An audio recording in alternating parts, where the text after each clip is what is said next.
आता इथं नरेंद्र मोदी साहेबांचा ट्विट तुम्हाला सांगतो. नरेंद्र साहेबांचे ट्विट एक नाही, अशा अनेक आहेत.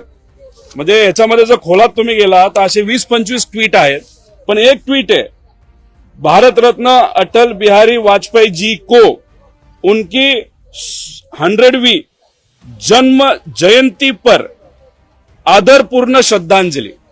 काय आहे, नितेश भाऊंना थोडा मराठी आणि हिंदीमध्ये जरा हे असेल, हिंदीची पद्धत त्यांना तिथं माहित नसेल, म्हणून कुठेतरी गडबड झाली. आता मी काय केलं तर मी थोडं त्यांचा ट्विट बघत होतो. कसं आहे, एका खूप हुशार पत्रकारांनी पुण्यात काय बोललं होतं की तुम्ही भूमिका असे बदलतात जसे कपडे बदलले जातात. आता नितेश भाऊंची एक ट्विट आहे सावरकरांवर. ती ट्विट काय आहे, Savarkar apologise 4 times to British Empire.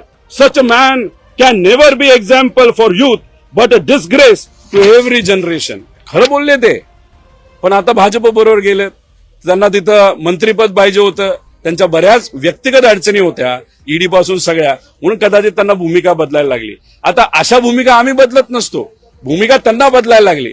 त्यामुळे भूमिका जे सातत्याने बदलतात त्यांच्याबद्दल आम्ही काय बोलणार.